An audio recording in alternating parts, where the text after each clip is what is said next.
Деген шақта армандарға жеттік пе? Бөлендің сен мәңгілік жер бесікке, жылда өттау сағынамыз өзіңді, кеп қалардай қарайлаумен есікке. Қайта оралды өзің кеткен сол бір кез, дегенде ақ бейнең бізге күдердіз. Бұл өмірде тірі жүрсек әзірге, әлі талай жоқтап сені жүдерміз. Беу дүние-ай десеңші, бұл өмірге кімдер келіп, кімдер өтпеген. Алтын тақты ханда, отауызды шешенде, заңғар биік данада өткен. Иә, жылдың бұл кезі біздің жадымызға сол бір қайғылы да мұңлы күндерін еріксіз еске алдырады. Сондай күннің бірінде өмір толқыны өз иіріміне үйіріп, береке бірліктері жарасқан Құбағалиевтер әулетінің шаңырағын шайқалтты. Отбасының алып бәйтерегі болған асыл әке, адал жар, ауылымыздың ардақты азаматы Құбағалиев Құбайдолла Мұратұлы 2023 жылдың қыркүйек айының 5 жұлдызында 71 жасында мәңгілік сапарға аттанып еді. Иә, дана халқымыз әке Асқартау, шеше ағар бұлақ деген екен. Балаларына Асқартаудай әке болған, ағайын туыстың арасында қадірлі, достардың арасында беделді, елдің арасында құрметті, ақ көңіл дархан, адам баласын алаламайтын, бауырмал, күні кеше арамызда жан жағына шуақ шашып, жайраңдап жүретін Құбайдолла ағамыздың өмірден өткеніне де міне бүгінде 1 жыл толып қалыптау.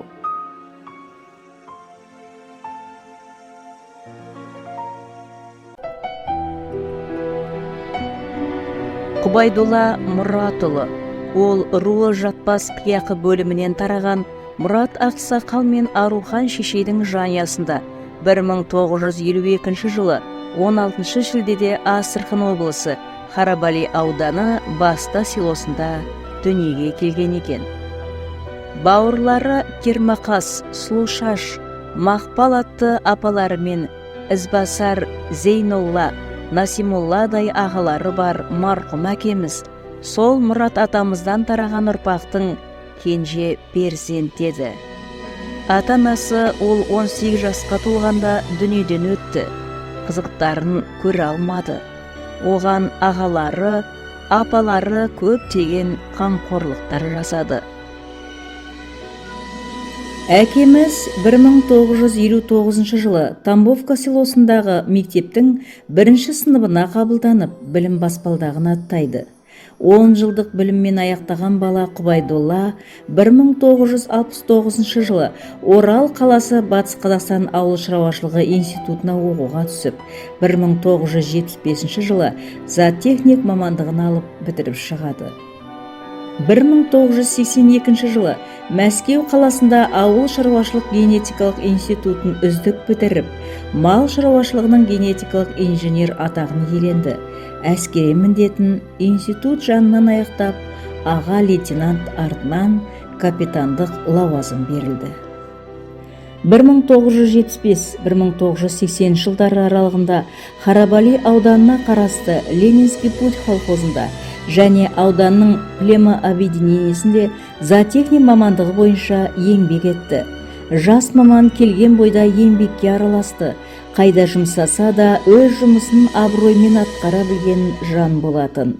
1980 жылдан бастап Гурьев облысының ауыл шаруашылық басқармасында жетекші зоотехник болып қызмет атқарды.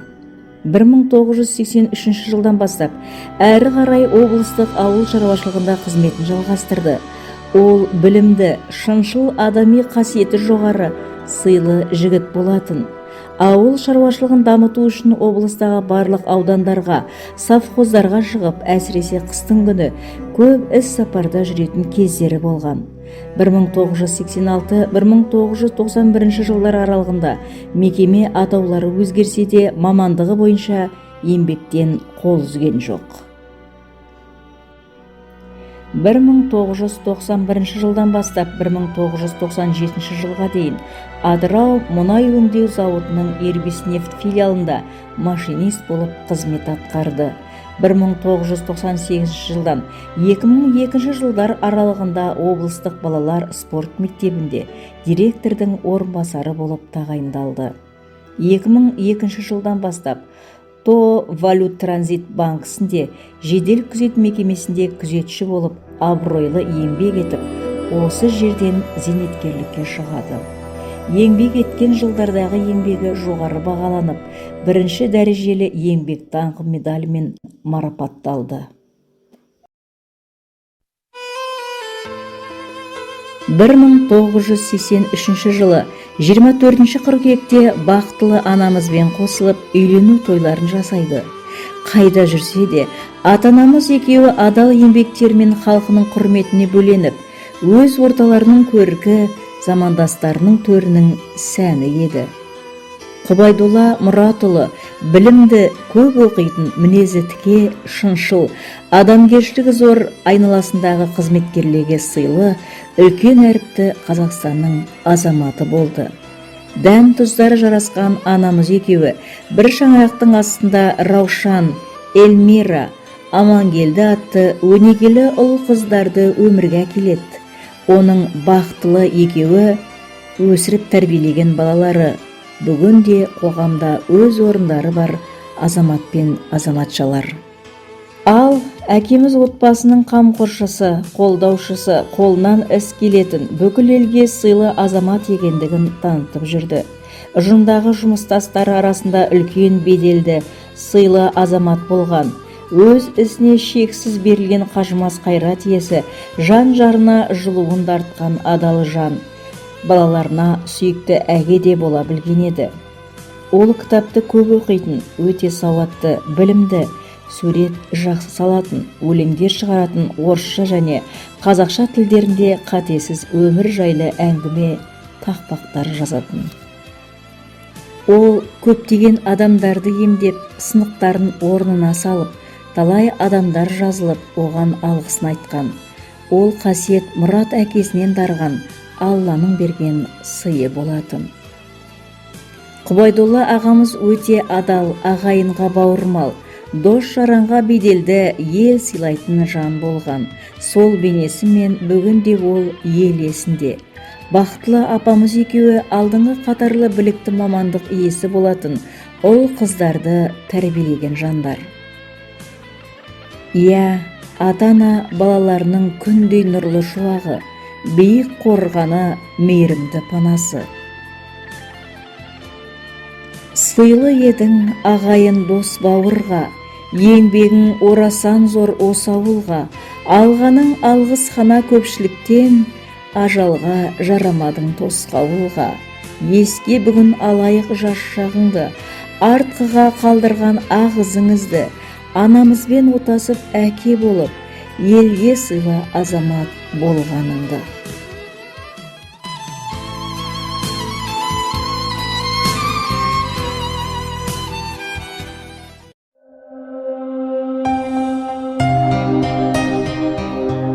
Ол қызының арқасында құда-құдағилы болды.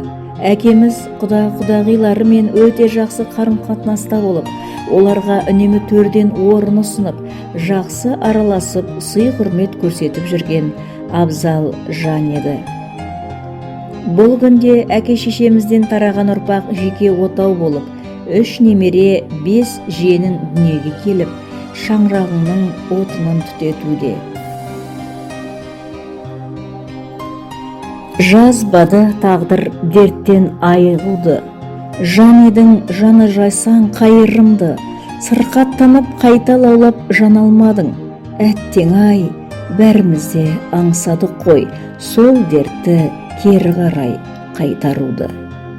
Сағыныш жүректерді сыздатады, жыл толды сенсіз батып, күн атады, келмесінді білгенде енді қайтып, ел жүреген көңілдерге мұз қатады деп, сағынышпен асыл жарың және ұл қыздарың еске алады.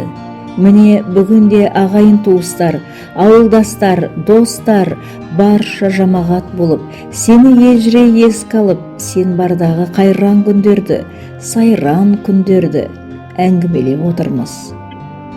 Иә, осылай десек те адамның өз жақынын өлімге қимайтыны табиғи жайт.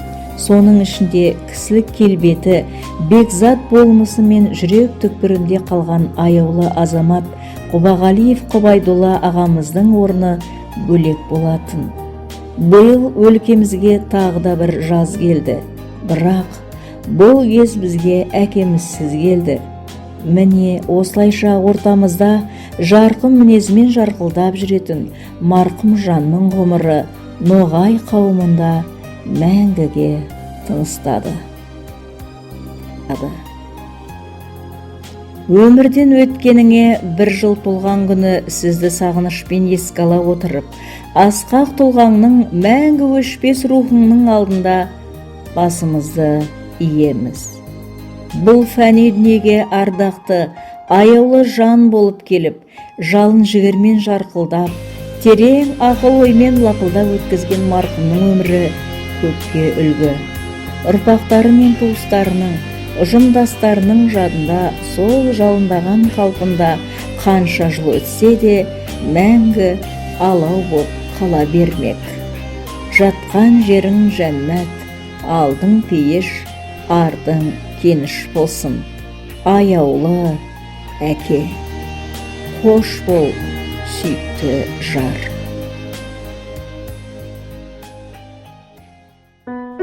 Ұлым, сен менің бойымдағы текті рухтан жаралғансың.